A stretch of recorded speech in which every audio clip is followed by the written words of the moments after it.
I'm coming to you today from Command Central. Well, this is what I call this. This is the kitchen where my wife, the culinary queen, does some amazing creations that I, your humble servant, get to benefit from. I think my belly is beginning to show how good of a cook my wife is. Well, she's away at the spa right now getting a well-deserved massage. So I've kind of taken over here today, and I really want to talk to you just for a couple of minutes about how to keep your relationship a priority. You know, couples, when they get together, they're wanting to fall in love and live the American dream. And early on in the relationship, it really is fun and exciting and romantic and passionate. Why is that? Well, because couples have a lot of time for me and a lot of time for we. In fact, these two aspects of life remain on the front burner. In other words, they get a lot of attention. But as I said earlier, you know, we're all looking to live that American dream. And for many, it's about, you know, establishing a good career, maybe purchasing a home, and then filling that home with kids, you know. And so we get at that work really, really hard. We put a lot of time and energy and resources into it. And before we know it, the me shifts to kids on the front burner of life, and the we becomes work and household responsibilities. Do you know what I mean? And so we get into these kinds of work, and before you know it, it's a lot of work. In other words, a lot of time and energy and resources goes into that. And that's okay, because this is what we really want, and it's so fulfilling. But it can be stressful too. And what I find with couples is that when the kids and work and household and all these other responsibilities get front burner attention, the me and the we end up on the back burner, and they get little attention. And couples don't really mind that too much, because they're finding so much fulfillment early on in raising kids in their work. But as time goes on, these things become stressful. And what couples often do is neglect themselves and neglect their relationship. And I think the rationale is, well, we're going to get to that eventually. Maybe at the end of the week, we'll try to sneak in a date night or something like that. But most couples I talk to today, they seem to be so worn out by the weekend, worn out by the end of the day. And so even though they're well-intentioned, these important aspects of life, the me and the we, end up on the back burner. So what I'd like to talk with you about is what I talk to my couples about when I'm coaching them or counseling them. And that is not to look at things as being sedentary on the stove of life, so to speak, but really that these pots can move around. In other words, the kids can sometimes go on the back burner, and the me can get some front burner activity. Or the household and work can take a little time on the back burner, and the we can get some front burner activity. Well, I want to talk specifically on we. I'll get to me perhaps at another vlog that I'll do. But here are two ways you can keep the we a priority, and they're two P's. One is you got to have some plan time. Plan time is something that's going to show up on your calendar. If you look at your calendar coming up for this week, you'll probably see a lot of activities on there. Things that have to do with work, things that have to do with the kids. How much time do you see on your calendar that has to do about you as a couple? Not you as a couple with the kids, that's called family time, but you as a couple, just the two of you. And how much time do you have for just yourself? Well, I said before, I'm not going to focus on me today, I'm going to focus on we. But if you looked at your calendar, would you see a lot of scheduled time for you and your partner, your spouse? If not, what it says is that you're not making your relationship a priority to the degree that it's a planned priority. In other words, it's planned time. If you were to look at my calendar, you'll see every Friday from 5 o'clock to 10 or thereabouts, we call it date night.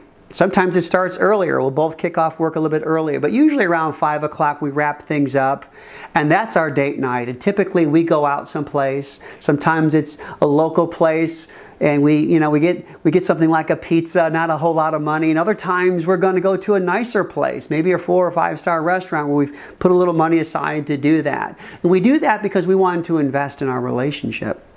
That's planned time.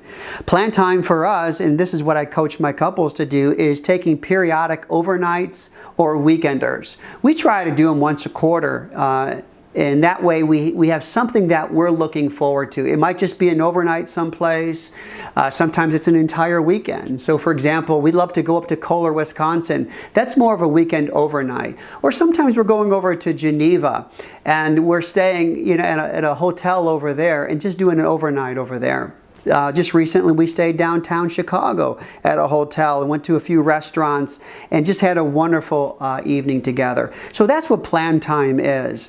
But there's another way you can invest in the relationship and keep it a priority, and this is what I call pockets of time. Pockets of time are those times throughout the day that we're not on the schedule. It's those little pockets that emerge where the kids are off to school, or maybe they're napping, or maybe they've gone to bed a little earlier and you're going, wow, we got a pocket of time here. This is really great. And these are times you can use and invest in the relationship. It might be as simple as going out on the deck, let's say, and having a cup of coffee or a glass of wine and just unwinding together, maybe talking about your day, or maybe talking about an upcoming date you want to do, or a book you've read, or a movie you've watched. Something that not necessarily has to do with work and kids the entire time, but really has to do with you, your partner, each other. And that's what pockets of time are great for. My wife and I just actually got a pocket of time this morning, and we went to our favorite place, a place we've been members of for well over 15 years. It's called the Morton Arboretum in Lisle, Illinois. Why don't you watch real quickly a video that I share about our pocket of time there today. When my wife and I have pockets of time, this is our go-to place. It's the Morton Arboretum in Lisle, Illinois. We've been members here for about 15 years, and this is the place where we love to go and walk. We love to just take some time together and just catch up on what's going in our worlds. We can talk about, for example, this morning, new places we want to go, trips we want to take, things like that. We also talk about tough things that we're going through, maybe on our jobs, or just in life in general. It's also our place we love to go and just go for a walk. We're spiritual people, so we like to take that time to also pray about things. The thing I really enjoy most is just watching my wife walk around this place. She'll see little spiders and nests, or she'll see a bumblebee, and she's the classic tree hugger. So this place is just great. If you have time, just looking for pockets of time, finding a nice local park, Morton Arboretum, someplace nearby where you and your mate can go for a walk is ideal. So find your pocket of time. Well, welcome back. As you can see, pockets of time can be really inexpensive and beautiful and enriching. And hopefully maybe it's generated some ideas for you and your spouse and things that you can do to start looking forward, investing in pockets of time.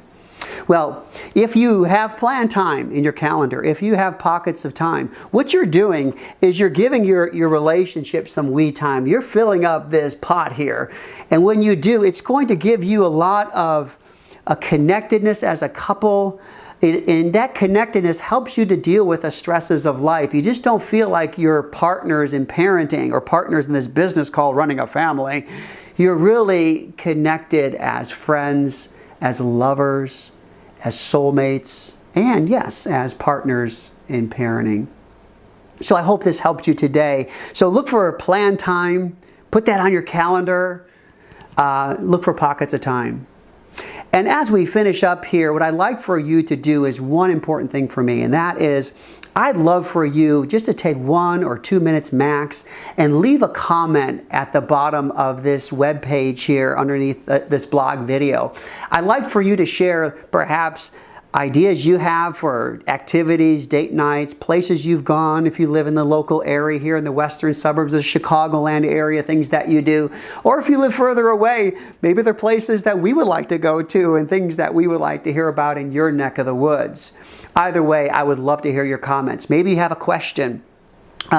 Maybe there's something you would like me to answer. Feel free to leave that as well. I'll do the best I can to give you some ideas and resources or to answer any questions you have about prioritizing your relationship. So 2 things now before you leave, or I should say after you leave. One is leave a comment, and then 2, get your spouse, grab a cup of coffee, put something on the calendar, plan a time for yourselves together as a couple for a date night activity or something like that. Put some action in, okay? Look forward to talking to you soon. Have a great week.